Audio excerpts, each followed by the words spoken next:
who would you say is more pro-Trump? DeSantis or Lake? Lake. Okay, is it even a question? No. She said the other day, my husband is my second favorite person. She says because my favorite person is Trump. Okay, so it's fair to say she's more pro-Trump Right. than DeSantis. Right. Is it fair to say that Lake, Trump, and DeSantis all have similar backbones? Yes. Okay, they're all tough. They're not lightweights. You can't push them around. She's not afraid. DeSantis is not afraid. And obviously Trump is not afraid. Okay. If you had to choose between those two as a VP for Trump, which one would you choose? I would choose DeSantis, but I can also see that there could be a personality weakness that will cause Trump to pick Lake. In other words, it's a personality weakness if somebody is all about the flattery. It's a personality weakness if someone says, I need to pick the person who thinks I'm the greatest. And if that is Trump's sole metric, and there are some people who think it is, he will pick Lake for that reason. But what I'm saying is that if Trump is thinking in terms of his own best interest and his own best interest alone, then he will say that, look, there were things that I didn't do the last time. I've got to be honest about my own presidency. I should have fired Comey on day one. That would have avoided myself a whole lot of problems had I done that. I should have gotten rid of Christopher Wray. I need an inside administrative guy who is a massive ass kicker. And I need someone who has the experience of doing that and would have the trust of the Republican base that they will do that for me. Who's that guy?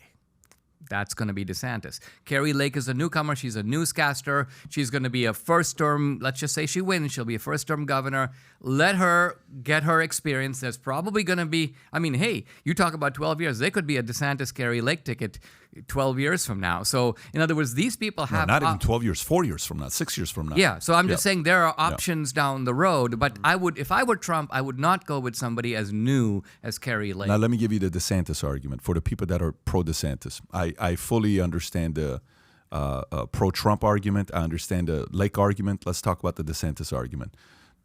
People who are in his ear, okay?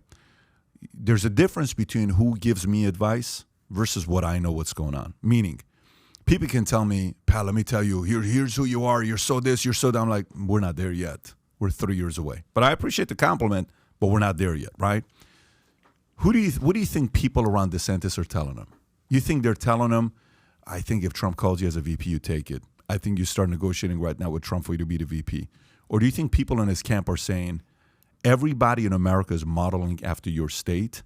The chances of having this opportunity again may not happen for a long time because we're going to forget about COVID in 6 years. Because 2024, you got 2028. Ain't nobody talking COVID in 2028. They're going to be like, dude, COVID was 10 years ago. Because in 2028, it's going to be what? 7-8 years ago, right? Mm-hmm. People are over it. They've moved on by that time. So if he runs on his record of COVID in 2027, 2028, nothing's going to happen there. Right. And then if he... if he sits and waits and then he runs on his record as a governor under Trump, they're going to say, well, because Trump was the president. It wasn't really you. It was because Trump was really the president.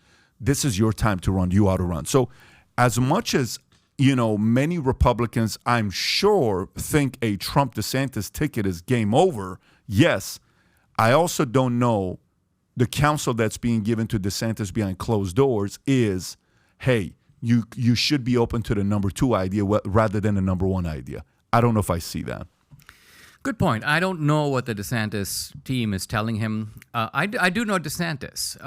And DeSantis, interestingly, when DeSantis was in Congress, DeSantis was a guy who helped me during my case with the Obama people, because in Congress you can get access to information. Remember, the Republicans controlled the Congress, and so they got a hold. The Congressional Committee got a hold of my FBI file, and they say, "Hey, DeSantis tells me," he says, "inside your FBI file, even before your case began, they flag you as like a right winger." And what he's getting at is that, look, if you're pursuing a campaign finance case, you're not supposed to be looking at the politics of the guy, because it's almost like the FBI was telling the Obama DOJ, this is one guy you may want to go after because he's one of our political opponents. That's really what DeSantis was all about.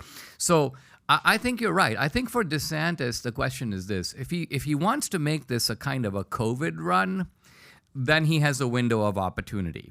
But I think what DeSantis is doing and what he's showing people, and the reason people really like him, is that while most Republicans come in and they sit on their hands for 2 years or 4 years and they do nothing, they just make some symbolic statements, DeSantis is like, if it's Monday, we need an election fraud unit.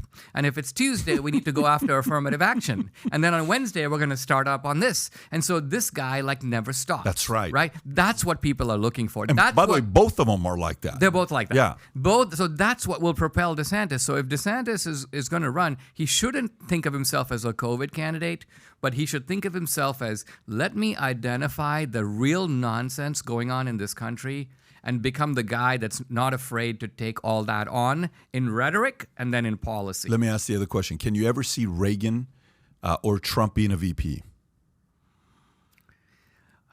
Believe it or not, I can see it more with Reagan than with Trump. With Trump, it's harder to see because of just the way Trump is. I mean, Trump is... The other thing is when you see Trump, he's a little different. You know, I've had a chance... I didn't know Trump, by the way. When people say, oh, he gave you a pardon and so on. When Trump gave me a pardon, I'd never met the guy. So it wasn't like he was doing me a favor or he owed me or anything like that. But since then, I've gotten to know him a little better. And he's a very interesting fellow, but he also is like, he marches to his own drummer. And Reagan did not do that. Reagan, in the end, was in fact a party man. In fact, Reagan has famous statements where he says things like, never criticize your own party. You know, that's the 11th commandment of being a Republican. So with Reagan, let's just say in a freak case, had Gerald Ford offered him the vice presidency, I think Reagan would have taken it. So if you like this clip and you want to watch another one, click right here. And if you want to watch the entire podcast, click right here.